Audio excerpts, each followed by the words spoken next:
Hello aspirants, आज के video lecture में हम बात करने वाले हैं यूनिट 9.3 पेपर 1 एंथ्रोपोलॉजी। यहाँ पे सिलेबस में दिए गए टॉपिक्स हैं जो हम वन बाय वन कवर करेंगे। आपकी बेटर अंडरस्टैंडिंग के लिए ये ज़रूरी है कि आप पहले के जो लेक्चर्स हैं वो देख के आएँ, ताकि आपके जो फंडामेंटल्स है वो क्लियर हो।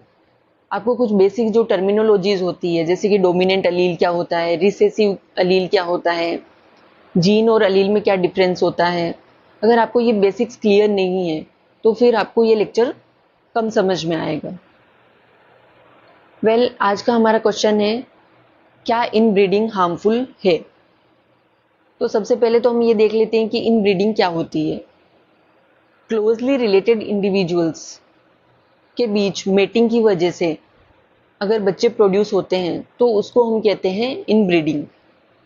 फॉर एग्जाम्पल कजन मैरिज है, चचेरे ममेरे भाई बहन में जो शादियां होती है उसको हम कहते हैं इनब्रीडिंग। हमारा क्वेश्चन क्या था कि क्या इनब्रीडिंग हार्मफुल है। तो यहाँ पे दो ग्रुप में हम ओपिनियंस को देख सकते हैं। एक ग्रुप है जिनका पॉइंट ऑफ व्यू ये है कि इनब्रीडिंग हार्मफुल होती है, और दूसरे ग्रुप के अकॉर्डिंग इनब्रीडिंग जो है वो हार्मफुल नहीं होती है। तो हम दोनों के सपोर्ट में जो पॉइंट्स हैं, जो आर्ग्यूमेंट्स हैं, वो देख लेते हैं। तो सबसे पहले हम ये देख लेते हैं कि इनब्रीडिंग हार्मफुल क्यों है। तो जिन भी लोगों का मानना ये है कि इनब्रीडिंग हार्मफुल होती है, उन लोगों का कहना है कि अगर किसी भी ऑटोसोमल क्रोमोसोम पे लीथल जीन प्रेजेंट होती है तो इन दिस केस इनब्रीडिंग जो है वो हार्मफुल होगी। जिन लोगों को नहीं पता है कि ऑटोसोमल क्रोमोसोम क्या होते हैं, उनके लिए ये है कि हमारी जो बॉडी है वो सेल से मिलके बनी होती है, हमारे जो ऑर्गन्स हैं वो सेल से मिलके बने होते हैं। और कल के लेक्चर में हमने क्या देखा था कि जो सेल है उसके अंदर क्या होता है, न्यूक्लियस, और न्यूक्लियस में होता है क्रोमोसोम। हमारे अंदर क्या है कि हर एक सेल में 46 क्रोमोसोम्स होते हैं। क्योंकि वो पेयर में प्रेजेंट होते हैं तो हम उनको बोलते हैं कि 23 पेयर्स ऑफ क्रोमोसोम प्रेजेंट होते हैं हमारी हर एक सेल में। इन 23 पेयर्स ऑफ क्रोमोसोम में से जो 22 पेयर्स ऑफ क्रोमोसोम है उनको हम कहते हैं ऑटोसोमल क्रोमोसोम। और जो वन पेयर ऑफ क्रोमोसोम है जो कि मेल और फीमेल में डिफरेंट होता है, मेल में ये XY क्रोमोसोम होता है और फीमेल में XX क्रोमोसोम होता है। और ये जो one pair of sex chromosome है ये डिसाइड करता है कि जो बच्चा पैदा होने वाला है वो लड़का होगा या लड़की। अगर XY क्रोमोसोम उस बच्चे में है तब तो वो लड़का होगा, और XX क्रोमोसोम है तो वो लड़की होगी। और इसके अलावा जो ये 22 pairs of non sex chromosome है इनको ही हम कहते हैं ऑटोसोमल क्रोमोसोम्स। तो इन ऑटोसोमल क्रोमोसोम्स पे अगर लीथल जीन प्रेजेंट है तो ही इनब्रीडिंग हार्मफुल होगी। और अगर लीथल जीन प्रेजेंट नहीं है, लीथल जीन मतलब क्या, कि ऐसी जीन जिसकी वजह से किसी भी ऑर्गेनिज्म की या ह्यूमन बीइंग की जो डेथ हो जाती है तो उसको हम कहते हैं लीथल जीन, हार्मफुल जीन।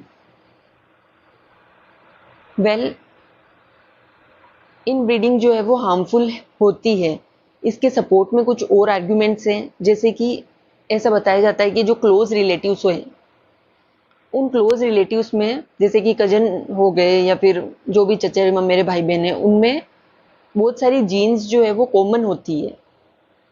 और इसकी वजह से ये जो प्रोबेबिलिटी, अगर उनकी शादी हो जाती है तो ये प्रोबेबिलिटी बढ़ जाती है कि जो वो लोग जो जीन कैरी कर रहे थे वो बच्चे में आ जाएंगे। यानी कि ऐसी जीन जो डिजीज कैरी कर रही थी वो बच्चे में भी आ जाएगी और वो बच्चे में एक्सप्रेस हो जाएगी वो डिजीज। फॉर एग्जाम्पल लड़की में एक एक जीन पे क्या है, कोई डिजीज वाली जीन है, और लड़के में भी एक डिजीज वाली जीन कैरी कर रहा है। तो जो बच्चा प्रोड्यूस होगा उसमें ये दोनों ही आ जाएगी। एक अलील हमेशा मम्मी से आता है, एक पापा से आता है। तो ये दोनों ही जब अलील बच्चे में आ जाएंगे तो उसकी वजह से क्या होगा कि बच्चे में वो जो डिजीज है वो एक्सप्रेस हो जाएगी। मम्मी पापा में वो एक्सप्रेस नहीं हो रही थी बट वो बच्चे में एक्सप्रेस हो जाएगी। तो इन ब्रीडिंग की वजह से ये एक नुकसान है। वेल, इन ब्रीडिंग हार्मफुल होती है, इसका एग्जाम्पल जो है वो दिया जाता है कि जो अंडमान निकोबार में आप देखते हो जो ग्रेट अंडमानीज हैं, एक ट्राइब है जो कि उनकी पॉपुलेशन में शार्प डिक्लाइन देखने को मिला है। ऐसा इसलिए माना जाता है कि क्योंकि वो लोग इन ब्रीडिंग प्रैक्टिस करते हैं।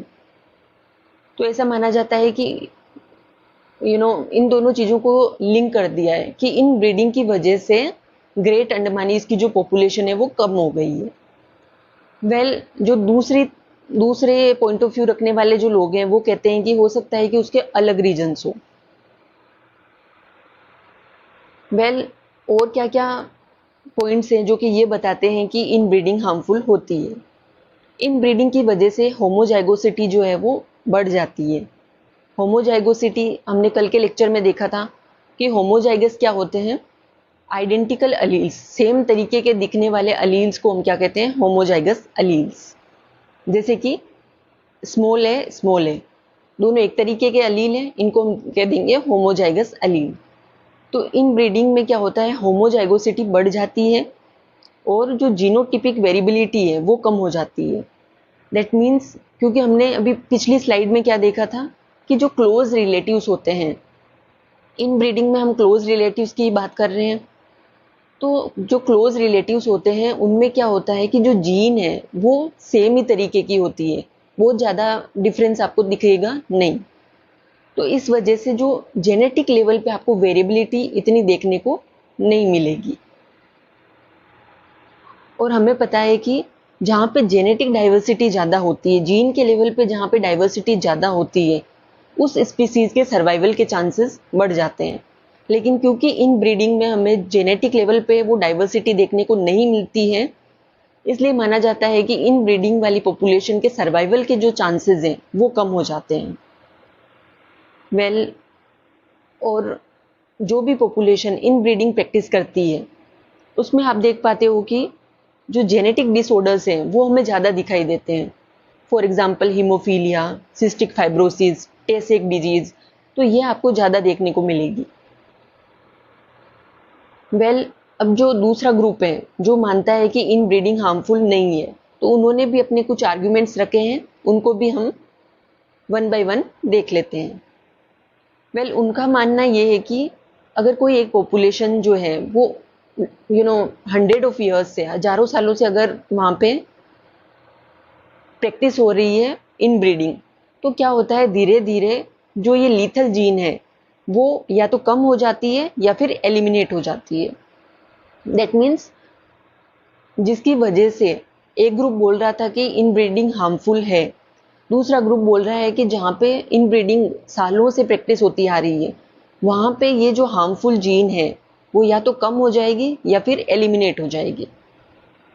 तो इसका मतलब क्या है कि इन ब्रीडिंग हार्मफुल नहीं है।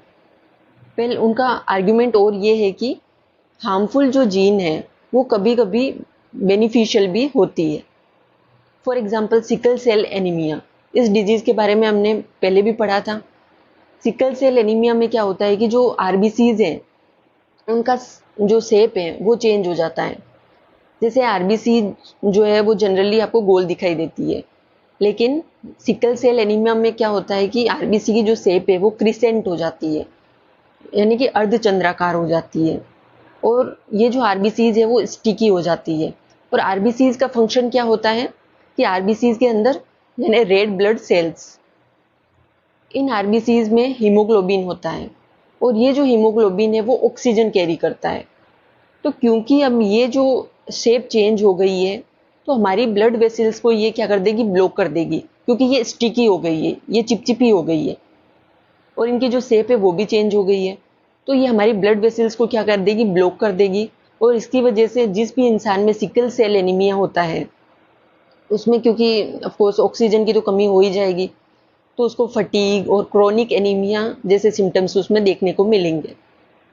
वेल, यहाँ पे एग्जाम्पल क्या दे रखा है कि हार्मफुल जीन जो है कभी कभी बेनिफिशियल होती है। जैसे कि फॉर एग्जाम्पल सिकल सेल वाली जो जीन है वो मलेरिया के अगेंस्ट रेजिस्टेंस प्रोवाइड करती है। तो एक तरीके से मलेरिया के अगेंस्ट सुरक्षा प्रदान करती है सिकल सेल वाली जीन। वेल तीसरा आर्ग्यूमेंट ये दिया जाता है कि हर एक जो लोग ये मानते हैं ना कि इनब्रीडिंग हार्मफुल होती है, वो लोग बोलते हैं कि जहाँ पे भी जिस भी पॉपुलेशन में इनब्रीडिंग प्रैक्टिस होती है, वहाँ पे हर एक जनरेशन में जो 25% पॉपुलेशन है, जैसे कि 100 लोग हैं तो उसमें से 25 लोग जो है वो उनकी डेथ हो जाती है। ऐसा मानना है इनब्रीडिंग जो हार्मफुल होती है इन लोगों का। लेकिन दूसरी तरफ से आर्ग्यूमेंट दिया जाता है कि जो जैसे कि माल्थस है, माल्थस ने ये आर्ग्यूमेंट दिया कि जो लिविंग बीइंग्स हैं उनमें जो फर्टिलिटी है वो काफ़ी अच्छी होती है, इसलिए इसका मतलब ये नहीं है कि पॉपुलेशन ही डिक्लाइन हो जाएगी। अगर 100 में से 25 लोगों की डेथ हो भी गई तो 75% जो लोग हैं वो पॉपुलेशन जो है वो बढ़ाएंगे, क्योंकि लिविंग बीइंग्स की फर्टिलिटी जो है वो अच्छी होती है। वेल फोर्थ आर्ग्यूमेंट ये दिया जाता है कि ऑटोसोमल क्रोमोसोम पे अगर लीथल जीन है तो ही इनब्रीडिंग हार्मफुल होगी, अदरवाइज तो नहीं होगी। तो ये कंडीशन है, दैट मीन्स इनब्रीडिंग हार्मफुल नहीं है। ये जो लीथल जीन ऑटोसोमल क्रोमोसोम पे प्रेजेंट होती है, ये जीन रेस्पॉन्सिबल होती है डेथ के लिए। वेल कंक्लूजन में हमें यही लिखना है कि इनब्रीडिंग जो है वो हार्मफुल होती है, उसके लिए कुछ कंडीशंस हैं। जैसे कि उन लोगों ने क्या बोला था उस ग्रुप ने कि इनब्रीडिंग हार्मफुल होती है क्योंकि जो 25% पॉपुलेशन जो है वो उनकी डेथ हो जाएगी। लेकिन कंक्लूजन में हमें क्या लिखना है कि इनब्रीडिंग तभी हार्मफुल होगी जब हम इस लॉस को कंपनसेट नहीं कर पाएंगे।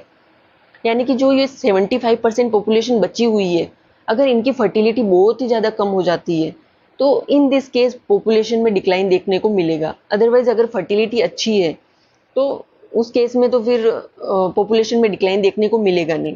That means inbreeding as such कोई बहुत ज़्यादा हार्मफुल नहीं है। ओके, तो आज का हमारा लेक्चर होता है कंप्लीट। आज के लेक्चर में हमने देखा था कि इन ब्रीडिंग जो है वो हार्मफुल है या नहीं। हमने इन ब्रीडिंग के हार्मफुल है इसके सपोर्ट में कुछ आर्ग्यूमेंट्स देखे, नहीं है इसके सपोर्ट में कुछ आर्ग्यूमेंट्स देखे। वेल मिलते हैं नेक्स्ट लेक्चर में। जय हिंद, जय भारत।